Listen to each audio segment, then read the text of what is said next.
Usha Martin विश्वविद्यालय को NAAC का ए ग्रेड मिला है 3.177 टोटल मार्किंग के साथ, जो आज तक बिहार और झारखंड में मिले गए किसी भी विश्वविद्यालय को मिले गए अंकों से अधिक है।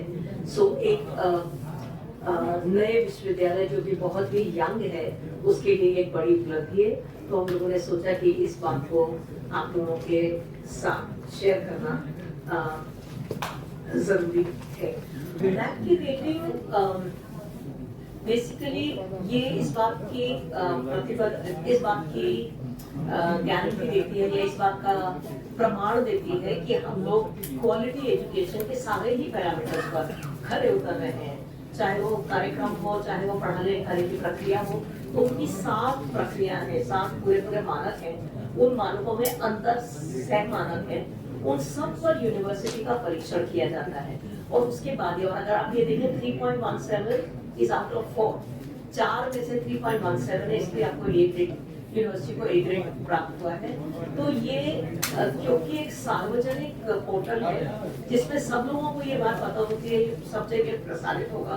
जो भी लोग पता करना चाहते हैं नैक की साइट पर जाके देख सकते हैं, हमारी साइट पर देख सकते हैं, और उनको उनमें एक कॉन्फिडेंस बढ़ेगा जब वो यूनिवर्सिटी में आएंगे कि हमें एक गुणवत्तापूर्ण शिक्षा प्रदान। जैसे कि आपने खुद बताया कि अन्य यूनिवर्सिटी में ऐसे रेटिंग इस तरह की नहीं मिली है, क्योंकि आपको ये रेटिंग मिली है, तो कैसा अनुभव कर रहे हैं आप? हमें मेरे साथियों ने पिछले हम इस कैंपस में 2021 में जब शिफ्ट हुए तो ये कैंपस बहुत नया था और लोगों को पूरी तरह से स्थापित होने में समय लगा। उसके बावजूद मेरे साथियों ने, जो हमारी फैकल्टी है, जो हमारा स्टाफ है, हमारे रजिस्ट्रार, सब लोगों ने मिलकर इतना अथक परिश्रम किया कि ये सब उनके सबके लिए उपलब्धि का बहुत बड़ा प्रमाण है। और इसके लिए हम बहुत उन सब लोगों के आभारी हैं।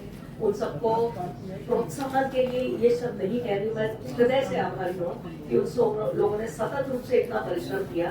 सब फ्रंट्स पे टीचिंग लर्निंग अच्छी की, रिसर्च अच्छा प्रोड्यूस किया, आगे बढ़ने के लिए इंक्यूबेशन सेंटर जैसे काम किए, बहुत अच्छी लाइब्रेरी बनाने में और उसका उपयोग करने में हमारे साथ योगदान किया।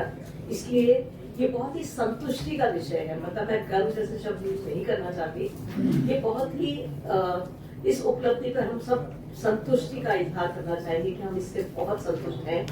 लेकिन कोई भी माइलस्टोन आपको आगे बढ़ने की प्रेरणा देता है, तो और आगे बढ़िए और अच्छा कीजिए।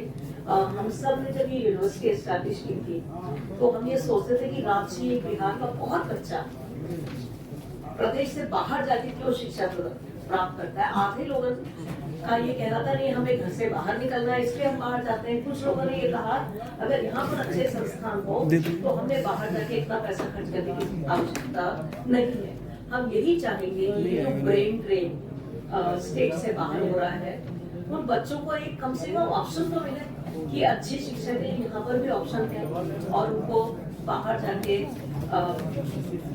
मतलब जरूरत मतलब उसके अलावा कोई ऑप्शन ना हो, ऐसी कोई स्थिति नहीं होनी चाहिए। किन नई परियोजनाओं को हम लोग उषा मार्टिन में देखेंगे आगे के भविष्य में? जी, हम लोग कई सारे नए परियोजनाएं चलाने की सोच रहे हैं। एक तो जितने हमारे प्रोग्राम्स हैं उसमें स्पेशलाइजेशंस और आगे बढ़ाए जाएंगे, जिसमें हमारी अंडर ग्रेजुएट प्रोग्राम है, जैसे इंजीनियरिंग अभी हमारा बीटेक चल रहा है, हम एमटेक चलाना चाहेंगे।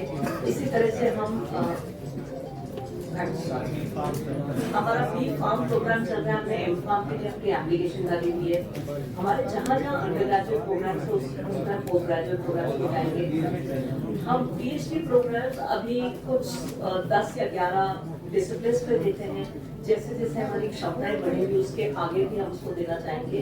लेकिन एक और चीज जो हम बहुत सतत रूप से करना चाहते हैं वो है रांची के बडिंग एंटरप्रेन्योर्स के लिए जो नौकरी नहीं करना चाहते, अपना उद्यम स्टार्ट करना चाहते हैं।